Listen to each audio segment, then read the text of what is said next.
Project Board Games! Get it? Game premise. Each player picks one hero character out of 16 possible ones. In my prototype, we only have 4 heroes, however, and those are the following: the warrior, the ranger, the conjurer, and the monk. Each of these heroes have their own unique abilities that make them fun to play, but they are more powerful when they work together as a team against incredible enemies and odds. In the meantime, it's important to have the right equipment and to level up in the correct way. The purpose of this game is to accomplish goals and actions that lead to the player's survival. The main objective is predetermined by a game master, similar to popular games like Dungeons and Dragons. Sometimes it's necessary for players to get across the map or to explore, while other times it's about defending a position or a castle. Sometimes there's also a question in killing certain enemies quickly enough, or maybe the heroes have to fight each other while a war is going on in the background. And finally, sometimes players can ignore objectives altogether and try to survive on their own, weighing safety against risks. So, I'll only break from this introduction to point out that this reflects society in certain ways. For instance, the monk is a nod to Chinese Buddhists who practice Kung Fu in Shaolin. But there are also elves, orcs, and dwarves in this game, which are more a pop culture phenomenon. Keep in mind, I'm not setting the trends, I'm just working alongside fashionable traits set by society.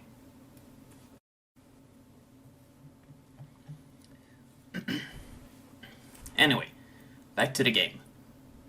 I just want to mention again that the game is supposed to have 16 heroes and different campaigns, but for my prototype, I'm only choosing to do 4 characters and 1 campaign. Now, I did ask myself, how am I different from games like Warhammer and Dungeons and Dragons? Well, the inspiration for this game was not to mimic those games at all.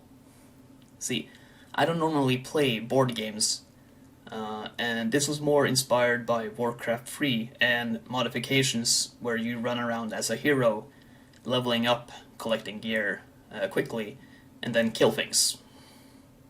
As a team, by the way. So, I wanted to create a game where people see you playing a board game with a friend or something, and those people can understand it very quickly. It shouldn't be more complicated than someone seeing you play and then go, "Huh, that looks fun. Can I join in?" And the answer should usually be yes, followed by the first person saying, "Cool, can I be this elf?" Sure, why not? So, enough hype out of the way, let's look at the game. So, here we have the world map. It's still in sort of an alpha stage. But essentially, if we look around, we have like random buildings, and in the middle we have the castle, and to the right corner we have the shop. So the castle is more of a safe space for civilians. As you see right now, there are some different pawns on the board, and some of them are invading orcs. So it's a good idea to get the civilians into the castle. And in the shop, if you move your hero close enough, you can actually shop there. So let's take the warrior for instance. This is what he will get offered. So this is what the warrior will see, but if you play as the conjurer or the monk or the ranger, you'll get a different shop. Also, I'd like to point out that before the campaign starts, you will usually get a chance to shop here for like 25 gold. That way you're prepared a little bit, but you need to return here later to upgrade your gear.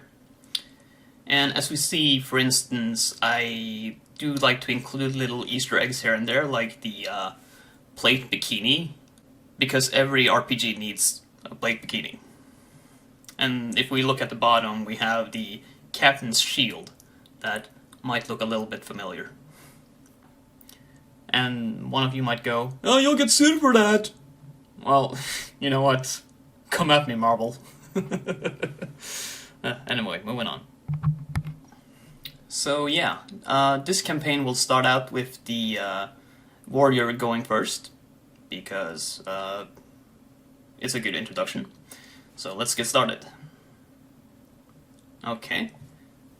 So here we see some orcs invading the town, and then we have the warrior just kind of chilling there, but he's prepared, and he's defending some innocent townspeople. So right now we're gonna cover the kind of moves our warrior can currently do. Essentially, a standard person would be able to move 1 square and then attack. Or he could move 2 squares but not attack. And the orcs, they can do the same thing. So we'll start out by moving 1 square, because if I move 2 squares now, the orcs will be able to land a free hit on him, while he doesn't land a hit on them. So that's what happens. So we're just gonna move it. Right? The next people who are able to move are the civilians, which I'll start sending towards the castle. Now it's the orcs' turn, and what they will do is actually try and try to circle around him a little bit. Right? So now the warrior will move in and actually do a strike, as we talked about. And then we roll the dice.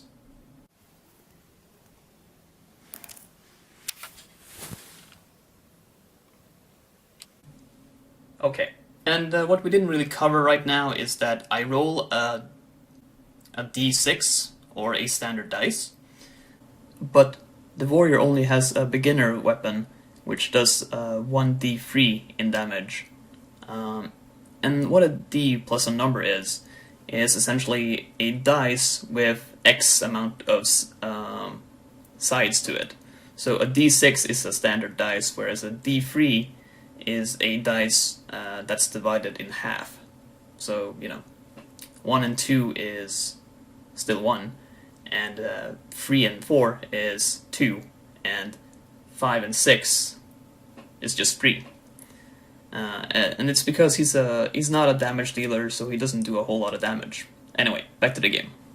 So a 4 is just 2 damage.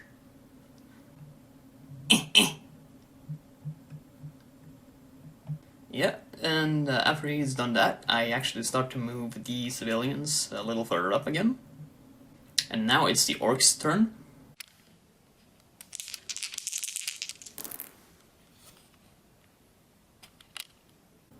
Oh, okay. Well, so together they deal 7 in damage, because they have the same rule. They also just have 1d3 dice, which means, again, a regular dice with a value split in 2. So together they just deal 7.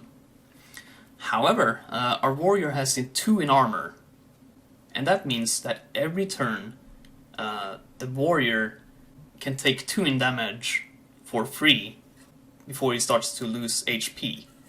And it's also common that other enemies have the same situation.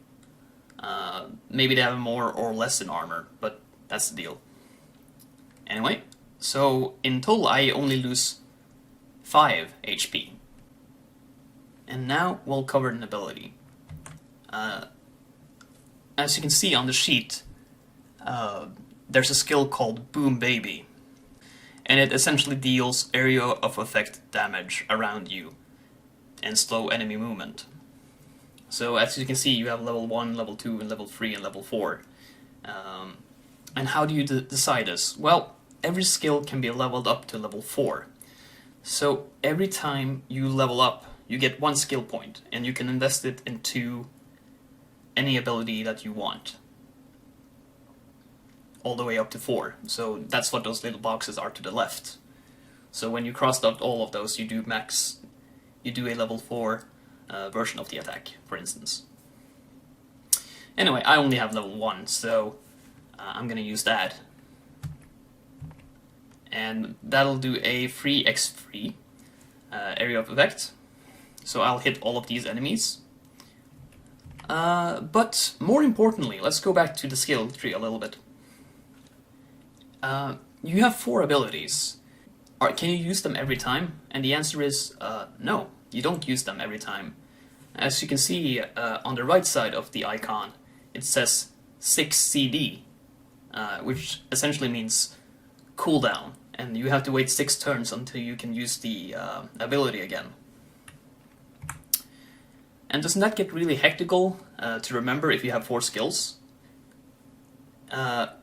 Yes, but more correctly, you don't remember it. The game actually remembers it for you, because I invented these little small cooldown wheels, or pizza wheels, as they look like. I'm hungry, leave me alone. So, every turn, you just rotate it once. So you go down from 6 to 5 to 4 to 3, and then just remove it when finished. So at a higher level, you might actually end up with a piece of paper that looks like this. You see, you have 4 wheels now on 4 different abilities, because they're all on cooldown. Anyway, moving back to the action. Yeah, he uses that, and hits everyone for 2 in damage, plus rooting them in place. But, although that was an impressive move, I, as a game master, point out to the warrior that they have 20 HP each, and one has only taken 1 damage, one has taken 2 damage, and one has taken 1 in damage. So they still have a lot of HP and armor.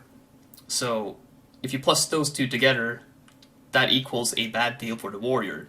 So what he does now is use his, he has used an attack, and then he just uses his free move to walk backwards and start retreating. So now let's switch over to the Conjurer, who is a healer. And by the way, we're almost done, so just don't worry about it. And this will go fast. Keep in mind, he's going to move simultaneously as with the warrior, so he doesn't know all the things that we know about the warrior. But what he does know is that he has 6 HP and 0 armor, whereas the warrior had 14 HP and 2 armor. Furthermore, he knows that he's a healer, and he knows that he has poor damage. So, here's what he's gonna do. He's gonna move 1 step up, and he has ranged attack, which reaches just about 4 squares. So he's gonna attack them once, and no matter the roll, he's gonna do really poor damage. In fact, it's gonna be so poor that they're gonna laugh at him. So you're just gonna go to the civilians, you better get the hell out of here. And then it's the orcs' turn, and they just go, charge! And then the healer will tactically say, ah! And run away. And last but not least, we have the DPS, who's a whole other story, and we're not gonna go into it right now. But the essential plot of everything is that they'll deal with their issues in their own way before uniting together and having to face impossible odds. Kind of like the Avengers.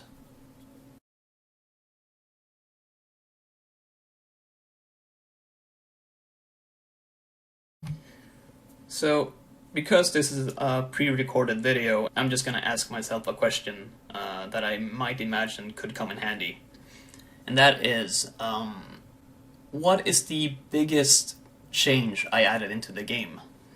And that was essentially the damage squish. Like, at first I had like these really obscene amount of damage that the heroes could do, which required a bunch of dices really, and then I felt that it was just kind of ridiculous, although kind of fun. So I decided that at no point should people really have more than 3 dices. I should be able to cover most damage in the game with just 3 dices from individual players. So I made the dividing of numbers